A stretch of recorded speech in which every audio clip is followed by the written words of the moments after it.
My male best friend is coming over, so you can take the couch, she told me, in my own house. So when he showed up, I told her to leave and had him take her with him. Now she's the one begging me. My name is Aaron. I am 33 years old, and I work as a regional operations manager for a logistics company in Columbus. My schedule is structured and predictable. I leave the house at 7:15 every morning. I am back by 5:30 most nights, and I handle most of the bills because I prefer knowing where everything stands. The house is mine. I bought it 4 years ago after a promotion, before I ever met her. 3 bedrooms, quiet neighborhood, nothing flashy but solid. Mortgage in my name only. Utilities auto drafted from my account. It matters for context. My girlfriend is Lila, 29. We have been together just over 2 years. She moved into my place about 8 months ago after her lease ended. We split groceries and smaller shared expenses, but the house itself is my responsibility. Up until recently, things were manageable. Lila can be sharp, confident in a way that sometimes crosses into condescending, but I am not easily rattled. I have always addressed issues directly and early. I do not let resentment build. Last Friday at around 4:30 in the afternoon, she called me while I was wrapping up a vendor call. She did not ask how my day was. She said her male best friend, Connor, was coming over that night. She said it casually, like she was reminding me to grab milk. Then she added that he needed to crash for a few days because he and his roommate had a fight. I asked where exactly Connor would be sleeping. She said in our bed. I waited for the punchline. There was none. When I pointed out that it was my bed, in my house, she laughed and said I was being territorial. Then she said the sentence that flipped something in my head from flexible to firm. My male best friend is coming over, so you can take the couch. Not can you? Not what do you think? Not would that be okay? You can take the couch. In my own house. I did not raise my voice. I did not argue on the phone. I told her we would talk when I got home. Lila was in the kitchen, acting like she had done me a favor by giving me notice. She told me I needed to relax. That Connor was like a brother to her. That I was insecure for even questioning it. She said I should want her best friend to feel welcome. I asked her one question. If the situation were reversed, and a woman I called my best friend showed up needing a place to stay, would you be fine sleeping on the couch while she took our bed with me? She did not hesitate. That is different. She did not elaborate. That is where this really starts. She said that is different, like it was some universal law. I asked how. She rolled her eyes and said because Connor is a guy and guys do not take things the wrong way. Then she looked me up and down like she was appraising a used car and added that I was the only one making it weird. I told her I was not making anything weird. I was setting a basic boundary. Guests do not displace the homeowner, especially not into the living room like I am some temporary roommate. She got bitchy fast. She said I was controlling. She said it was embarrassing that I needed to feel like the man of the house. She said I should stop acting like I own everything. That last line was funny because I do own the house. Not as a vibe. On paper. I reminded her, calmly, that she moved in 8 months ago and we had never discussed long-term house guests. I also reminded her that I work early and I am not wrecking my sleep schedule because her friend cannot handle his living situation. She sighed like I was a toddler delaying her evening. Then she tried to negotiate like she was doing me a favor. Connor can have the bed for just tonight. You can sleep in the guest room. Tomorrow we will figure it out. The guest room has a desk, a treadmill, and boxes of winter clothes. It is not a bedroom. She knows that. I said no. Connor is not sleeping in our bed. If Connor needs somewhere to crash, he can take the couch. If that is a problem for him, there are hotels nearby. If that is too expensive, he can call other friends. I kept it simple so she could not twist it. She crossed her arms and smirked. She said, wow. So this is who you are. She said Connor is already on his way, and I am not going to make her look stupid. I told her she already made herself look stupid by promising something that was not hers to offer. She laughed in my face and said I was doing the fragile ego thing. Then she said something I still cannot believe came out of her mouth. She said if I wanted to be a good boyfriend, I would take the couch and let her handle her friendship. I did not respond right away. I walked to the hallway closet, grabbed my spare set of keys, and put them in my pocket. Not to be dramatic, just because I suddenly did not trust the situation. Then the doorbell rang. The doorbell rang like this was a normal Friday night. Lila shot me a look that basically said, do not embarrass me. Then she rushed to the door before I could get there. Connor walked in like he had done it 100 times. Late 20s, gym build, trimmed beard, that overly relaxed confidence some guys lean on when they know they are being tolerated, not welcomed. He gave Lila a long hug. Longer than necessary. She held on just as tight. Then she stepped back and said, "You remember Aaron?" He stuck his hand out and said, "Thanks for letting me crash, man. Really appreciate it." I shook his hand and said, "We have not agreed on that yet." The air shifted immediately. Lila laughed like I had told a joke. He just looked confused. I told him directly that he was welcome to stay on the couch for a night if he needed to get his bearings. The couch, not our bedroom. Lila cut in before he could respond. Connor does not need the couch. He has back issues. She said it like she was presenting medical documentation. Connor shrugged and said, "Yeah, my back is kind of messed up from lifting." I asked if he had considered a hotel with an actual mattress. Lila snapped. He just said he cannot afford that right now. I asked him how long he planned to stay. He hesitated. Said a few days. Maybe a week. That was news to me. Lila jumped in again. "It will not be that long. Do not make it a big deal." I told her it is a big deal when someone moves into my house without a conversation. I kept my tone flat. No yelling. No theatrics. She stepped closer to me and lowered her voice, but not enough that Connor could not hear. "You are being petty. It is just a bed." I said no. It is a boundary. Connor looked uncomfortable at that point. Not embarrassed. Just annoyed that the logistics were not as smooth as promised. Lila turned to him and said, "Ignore him. He is just stressed from work." That was it for me. I told Connor plainly that if he wanted to stay, he could take the couch tonight. Tomorrow he would need to make other arrangements. I am not giving up my bedroom in my own house. That is not happening. Lila's expression changed from irritated to icy. She said, "Fine. If you are going to be like this, then maybe you should leave for the night." In my own house. Connor said nothing. Just watched. I realized something right there. This was not about a couch. It was about control.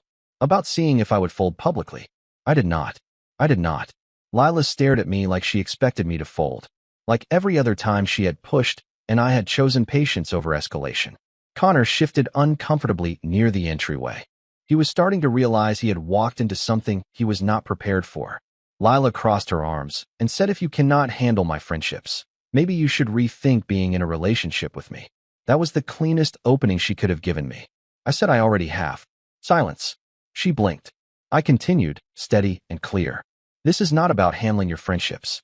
This is about you volunteering my bedroom in my house and telling me to take the couch. That tells me exactly where I rank." She scoffed and said I was being dramatic. I walked past both of them and opened the front door. "You both need to leave. Now." Connor immediately picked up his duffel bag. No resistance. No chest puffing. Just compliance. That alone told me he knew this situation was out of bounds. Lila did not move. "You cannot just kick me out." I corrected her calmly. "I am not kicking you out into the street. I am ending this relationship and asking you to leave my property tonight. You are not on the mortgage. You are not on the deed. We are not married. This is my house." Her face shifted from anger to something closer to panic. "You are seriously breaking up with me over this?" "No. I am breaking up with you because you tried to assert control in a house you do not own and dismissed me in front of another man." Connor was already on the porch. I stepped aside and held the door open. Lila grabbed her purse but stayed planted for a second longer, trying one more angle. "So that is it. 2 years gone because you cannot share a bed for a few nights." I said no. 2 years gone because you do not respect me. That ended it. She walked out. I locked the door behind them. Then I did something practical. I removed her access to the garage opener from the wall unit, disabled her keypad code, logged into the home security app, and removed her profile. Then I called a locksmith and scheduled a rekey for first thing in the morning. Not dramatic. Preventative. She texted me 23 minutes later. "You are overreacting." I did not respond. An hour after that, "Connor says you embarrassed yourself." Still no response. Then just before midnight, "Can we talk?" I turned my phone face down on the kitchen counter. For the first time in 8 months, I slept in my own bed without negotiation. I woke up at 6:10 the next morning out of habit. For a few seconds I forgot what had happened.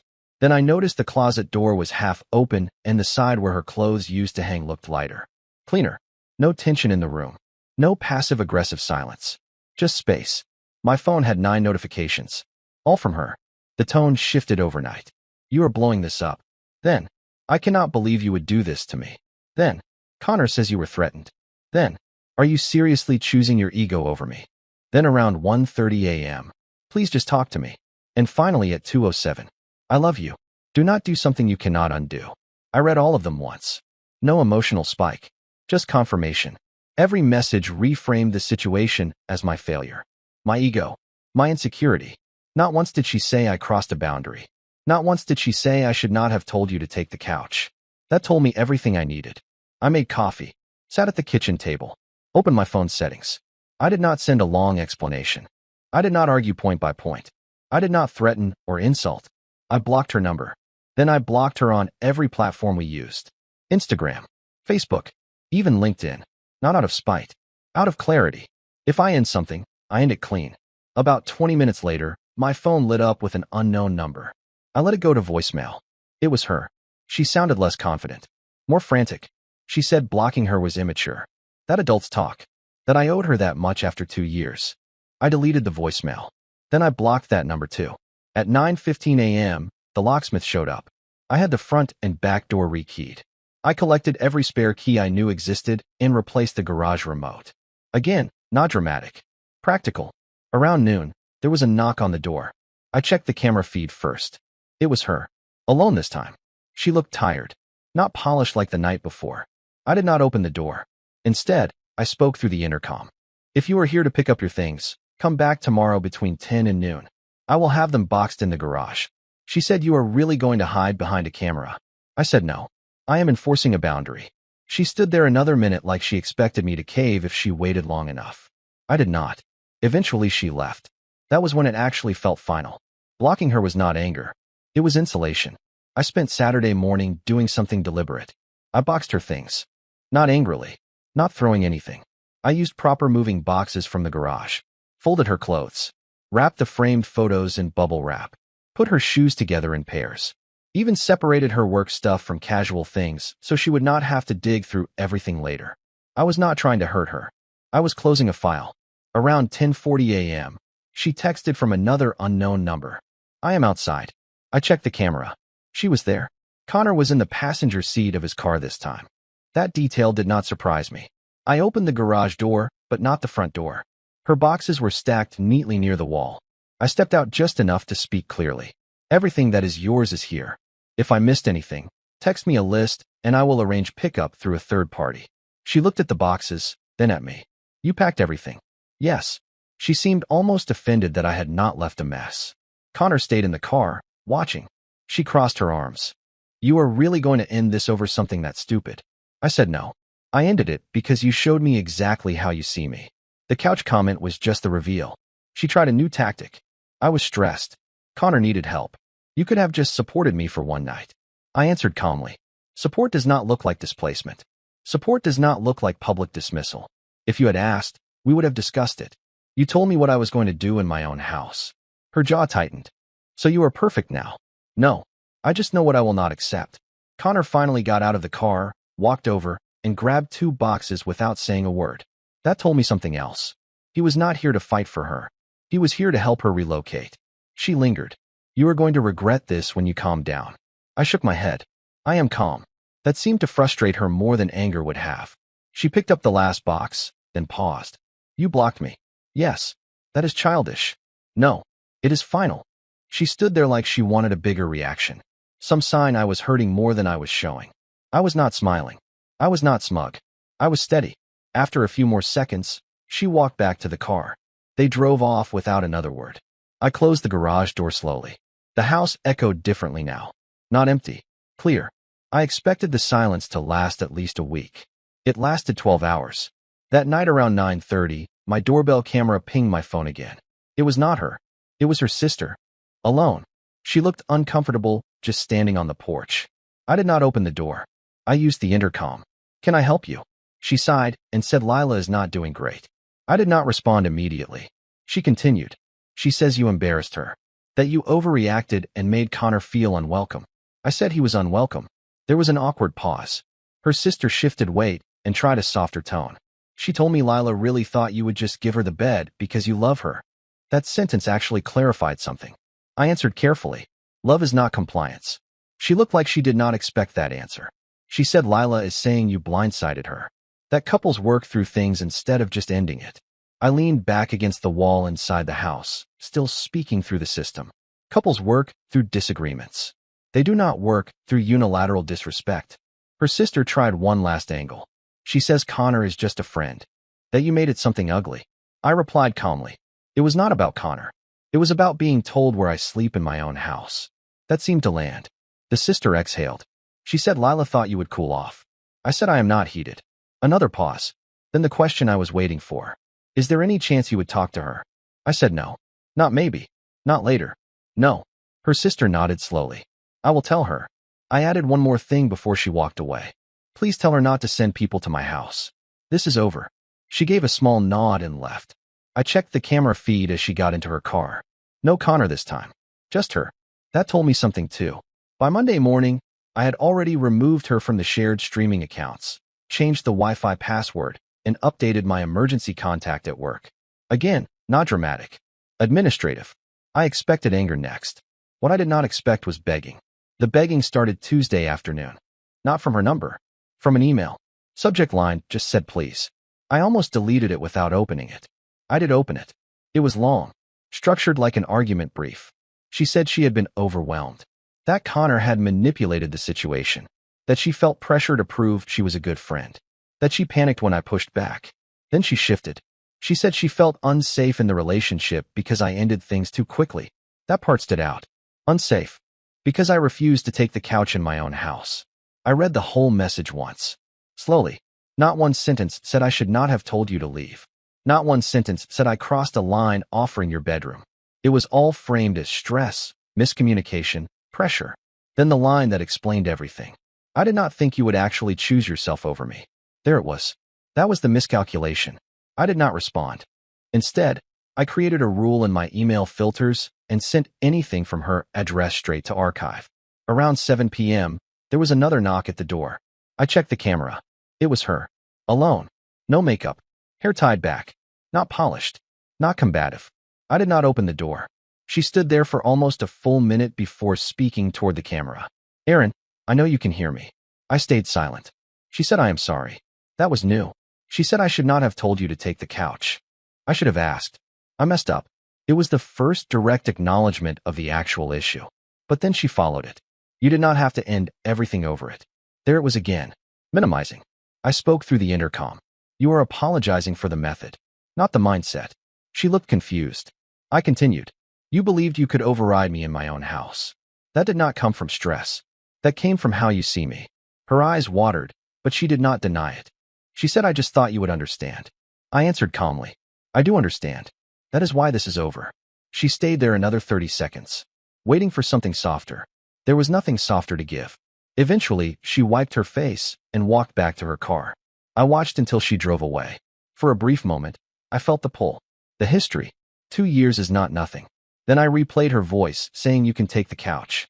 In my own house. The pull disappeared. I thought that would be the last time I saw her. It was not. Friday night. Exactly 1 week after the couch comment. I had just finished cleaning the kitchen. Music playing low. Routine steady again. Doorbell. I checked the camera. Lila. And Connor. Together. That told me this was not about reconciliation. I opened the intercom. What do you need? Lila spoke first. We just want to talk like adults. Connor stood slightly behind her, arms crossed, like he was there as reinforcement. I stayed inside. There is nothing left to talk about. Connor finally stepped closer to the camera. Man to man, I think you overreacted. That was interesting. I asked him calmly. Did she tell you she offered you my bedroom and told me to take the couch? He hesitated. She told me you were uncomfortable. I nodded, even though they could not see it clearly. That is not what happened. Lila cut in quickly. You are twisting it. No, I am clarifying it. Connor looked at her now, not me. That shift was subtle but important. I continued.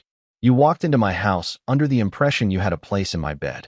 That was not your decision to make. It was not hers either. Lila's tone sharpened. It was just a bed. I answered without raising my voice. It was authority. That went quiet. Connor looked less confident than when he arrived. Lila changed tactics. We were just seeing if you would apologize. That caught me off guard for half a second. Apologize for what? For embarrassing me. For blocking me. For making me look crazy to my friends. There it was again. Image over accountability. I said calmly. You were not embarrassed. You were contradicted. Connor shifted again. Lila glanced back at him like she needed support. He did not give it. She tried one last time. If you apologize and admit you went too far, we can reset. We. Interesting word choice. I stepped closer to the door, but did not unlock it. This is not a negotiation. There is no reset. I will not apologize for enforcing a boundary in my own house. Connor exhaled slowly. Lila's face hardened. So that is it. Yes. No anger. No shouting. Just yes. They stood there another few seconds. Then Connor walked away first. Lila lingered 1 second longer. You are going to end up alone if you cannot bend. I answered evenly. I would rather be alone than displaced. She did not have a response to that. They left. I locked the door. And this time, I knew it was done. It has been 3 months. No surprise visits. No new numbers. No emails slipping through filters. She tried once more through a mutual friend about 2 weeks after that last porch conversation. The message was simple. She says she is willing to admit she pushed too far if you are willing to meet halfway. I did not respond. Meet halfway implies shared fault. There was none to share. I did not end a relationship over a couch. I ended it over a power test. Over being told, not asked. Over being minimized in my own home in front of another man. The couch was just the setting. The real issue was hierarchy. In the weeks after, I rearranged the bedroom, moved the dresser, changed the bedding. Small things. Not symbolic. Practical. Reset the space. Friends asked what happened. I told them plainly. She told me to take the couch in my own house so her male best friend could have the bed. Every single person paused at the same point. In your own house. Yes. Nobody argued with the outcome. The more distance I had, the clearer it became. That comment did not come out of nowhere. It came from a pattern. Small dismissals. Subtle public corrections. Decisions framed as done deals. I had ignored them because they were minor. Until they were not. I do not hate her. I do not think she is evil. I think she believed she could lead, and I would follow. That I valued peace more than position. She miscalculated. Last week, I ran into Connor at a coffee shop. Pure coincidence. He saw me first. Walked over. Said, man, that night got blown out of proportion. I asked him one question. If someone told you to sleep on the couch in your own house so another guy could take your bed, what would you do? He did not answer immediately. Then he nodded once. Yeah, that was enough. I left it there. The house is quiet now. Predictable again. No negotiations over where I sleep. No tests disguised as favors. Just structure. Ownership. Calm. And if I ever hear you can take the couch again, it will be from a guest in my house. Not from someone who forgot whose house it was.